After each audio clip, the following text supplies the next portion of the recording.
The Peter Schiff Show.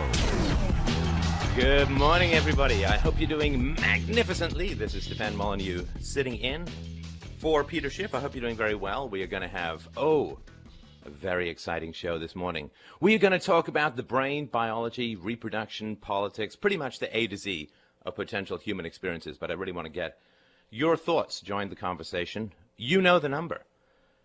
So, left and right. Left versus right, left versus right. A lot of people don't know, and there's no reason why you would, but left-right comes from the French Assembly.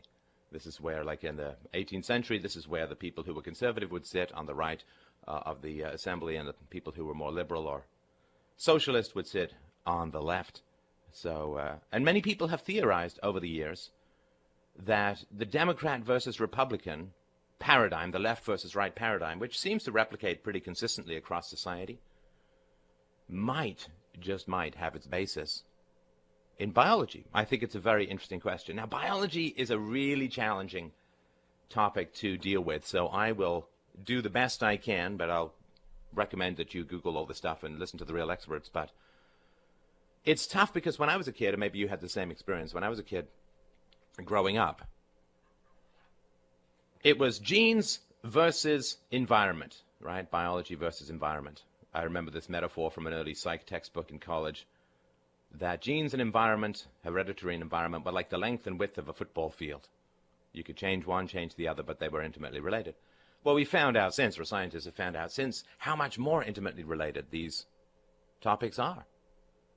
Because environment is genetics in many ways. It's called epigenetics, and it's the argument, which is very well established, that your environment will turn on or turn off specific genes. And this doesn't just occur in the womb, and it doesn't just occur in infancy or toddlerhood.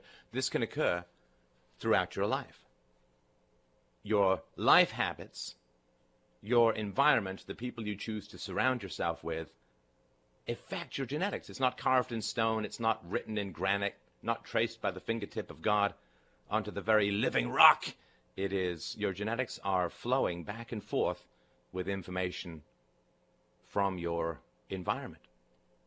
Moms who experience a lot of stress in the womb, or who produce a lot of stress hormones in the womb, tend to produce more aggressive children. Kind of an interesting fact. And it makes sense biologically. If the mom is stressed, it means that resources are most likely scarce, or there's a time of conflict, which means nice guys will finish last in that environment. So if the mom's going through a lot of stress, that's a signal to the developing fetus that it better be kind of punchy. It better be adept at inflicting win-lose negotiations on others. If the mom is peaceful and calm and so on, then impulse control tends to be easier for the baby. Neofrontal cortex, seat of reasoning, top of the front of the brain, tends to be better developed. And the child is better at negotiating. Because if the mom is calm and peaceful, that means that there's no war, no famine, no disease, or less of it. Food is fairly plentiful, and therefore negotiation is the way to get ahead, to succeed. Whereas if you're in a time of war, or if there isn't enough food to go around, then being selfless will get you killed. You will die. Here, you have the last piece of bread known to existence. Well, other person's going to do better and you're going to die. If there's not enough food to go around, you grab what you can and you eat it quick. And you don't worry too much about the other person. You become selfish to survive. But in a time of peace, negotiation is the key. So this question of genetics versus environment is very complicated. And we can't sort of say, I don't think there's much that can be said to make the case that there's pure genetics in personality that is unaffected by environment. At least that hasn't been found, to my knowledge, as yet. So when I talk about in this show about the genetics of something, what I'm talking about is the genetics that are there and that are influenced, turned on and off by the environment. So let's talk a little bit about the left-right brain. So there's this great stuff you can do with the brain these days, right? So you hook it up to these machines which can figure out what's going, where the blood flow is going, where the electrical activity is going on in the brain. And they have found quite consistently that people who self-identify as conservatives have a stronger threat reaction to dangerous stimuli. Right? You flash a picture of a leaping lion at a conservative, their fight-or-flight mechanism goes, "Hua! Hua! Hua! Flood body with adrenaline, kill, run, die, fight," and they get kind of pumped. Whereas, you know, the hippy-dippy marijuana-chewing lefties are like, "Hey, man, cool lion. I can dig that." Oh, yes, there's more stereotypes on this show than you can possibly imagine. So they found that the fight-or-flight mechanism is stronger in the conservative brain. That, to me, is very interesting. Now, this information is generally portrayed in the media as, and therefore they're paranoid. Bunch of cranks. I mean, it's just a picture, and they just go crazy. They can't manage their own stimuli. They freak out, man. They should be more mellow. Really? Really? I don't think so. I don't think so, because I hate to shock people in the world, but there are threats on the planet. Really, there are. It's not paranoid if they're really out to get you. There are huge, huge dangers in the world. What do Republicans, what do the right-brainers want to do?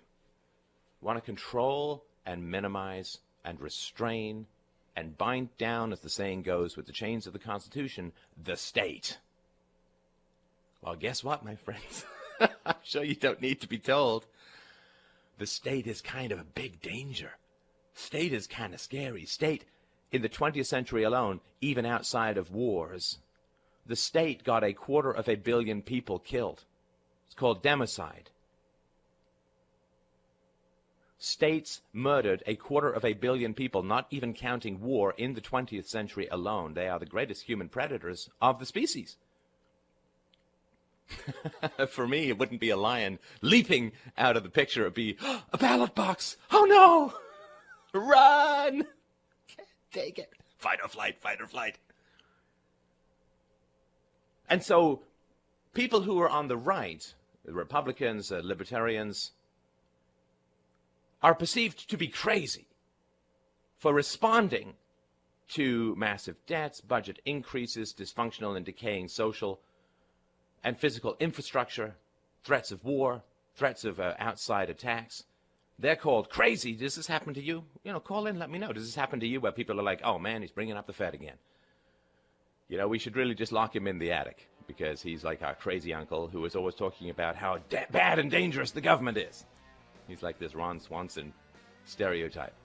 So we're talking about left and right brain differences. And we're going to dip into a little bit of biology, and I'll tell you at least a little theory that I have about it.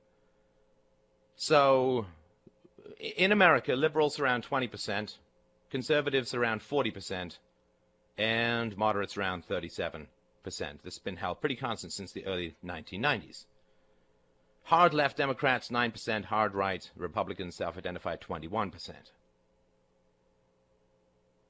So one of the differences in the left-right paradigm, to my way of thinking, and I think it's fairly true, but again, let me know what you think.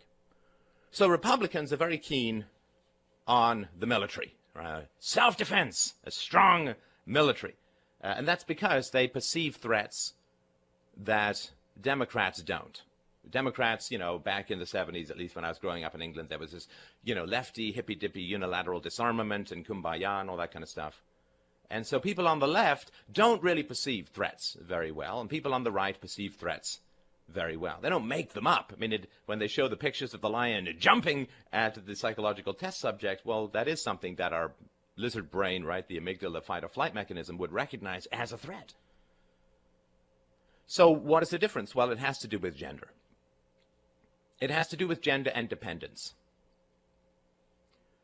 There are many more female Democrats than female Republicans, and there are many more male Republicans than female Republicans.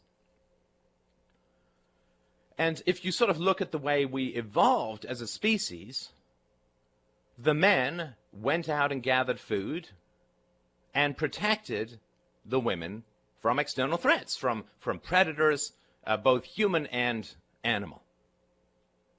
Not that humans aren't animals, but you know what I mean. So yeah, the guys had to be kind of alert to threats, because that was kind of the job. Because throughout history, women were disabled through pregnancy throughout most of their life. You know, starting from the early to mid-teens until the fertility drop-off in the late 30s, women were big with child, dropping children, and had children hanging off their food bags for most of that time. And so men were involved in looking for threats, detecting threats, preventing threats, fighting threats, averting threats. Yes, sorry, that was our job. We're pretty good at figuring out where threats are. Sorry, that's Darwin. Blame him. Women, on the other hand, were involved with caring and nurturing and feeding and so on, right? So what do the Democrats want to do? Well, they want to take care of the old. They want to take care of the poor. They want to take care of the sick. They want everyone to be nice. And they don't care about defense. Why? Because that's outsourced to the men, right? Men didn't have to worry about feeding the infants, and women didn't have to worry about defending the tribe from interlopers and attackers. Things that go bump in the night and throw spears in the daytime. Not the province of the evolving female brain, kind of the province of the hair-trigger male brain. So the Democrats are all about, let's take care of people. And we don't really have to worry about external physical threats, war, violence. Okay, I get it. That's why more women are Democrats. That's how your brain's evolved. I got it. Most people don't know that or think about it. They cloak over biological development and self-interest, evolutionary psychology, with ideology. And so you get Democrats who get into power who always want to expand social programs. When did social programs come in? When did social programs come in? Right after women got the vote. I'm not saying women shouldn't have the vote. That's a topic for another time. I'm just saying, and studies have shown this fairly consistently, that when women got the vote, what did they want? Well, they wanted the government to take liquor away from their men with prohibition, Women's Christian Temperance Union. And they wanted the government to take care of the old, which was kind of the job of women in the past. They wanted health care. They wanted subsidies, support. They wanted more alimony. They wanted more child support. And the government, responding to the requests of the voters, did just that. It's just the way biology plays out in politics, folks. Whereas the Republicans are kind of the tough love guys. Stand on your own 2 feet. Nothing wrong with that either. It's not appropriate for babies, because they can't even stand, let alone on their own 2 feet. So women's view of the world as populated by dependents comes from the fact that they give birth to babies born way too early, right? The women give birth to human infants just before the brain gets so big that they get split apart like a pair of chopsticks grabbed by a hungry kid. So we're born like a semester early. There's a whole sequence early. Trimester, that's the word. It should be quattromester, trimester. We're born early. I mean, baby horses, foals, they can walk within a day or two of being born. We take close to a year. So yes, for the women evolving in society, in the tribe throughout history, the world was populated with dependents, babies and old people. They didn't have to worry about protection from an external threat. That was the job of the men, but they needed to take care of a whole lot of people. And so when women get the vote, they tend to shift Democrat, and they tend to really care about taking care of people. Whereas Republicans are more, well, stand on your own 2 feet, people, be independent, work for yourself. Oh, and by the way, we need a military almost literally bigger than the entire planet. If we could turn the whole planet, except for the area around my tribe, into a bomb, I couldn't be happier. Yay! That's what I want, because my amygdala keeps firing up. And that's why Democrats never met a social program they didn't want to make bigger, and Republicans never met a defense budget that couldn't use some significant enhancement in its death-dealing capacities. Rain hellfire on the world! And we'll get that saber-toothed tiger that's somewhere out there. I really believe it. Whereas the women are like, there are people out there who need to be taken care of. Don't you care about them? Why are you focusing on these missiles when we could feed the poor? And this is where you get these statements like, the world has this much money to spend on arms, but it can't feed these people. The Republicans are like, yeah, we need that many weapons. Those people should fend for themselves. And the Democrats are like, but that's not very nice. Most of what you see in the world is personal history, biological evolution masquerading as some sort of intellectual hobbledy-gobbledygook. I mean, you can't understand politics, you can't understand the society that we live in and how it plays out if you don't understand how we evolved. And if you don't understand how political parties in general reflect gender differences. And, maybe we can overcome and change these gender differences. I don't know. But this is the way things are. Maybe human beings can live to 200. Right now, they don't. Right? If we have to sort of go to war with the reality that is, right, to paraphrase Rumsfeld about Iraq, we have to recognize the facts of reality as they are. And the fact that the Republican brain is worse at dealing with conflicting information and that the Democrat brain is better at dealing with conflicting information, right. That's because the Republican brain is developed to win wars against interlopers. To fight, not a win-win, not a very ambiguous situation. Nazi gets me or I get the Nazi. Boom! One of us is going underground. I hope it's not me. Or is that great Patton quote? Purpose of war, not to die for your country, but to make sure the other poor bastard dies for his country.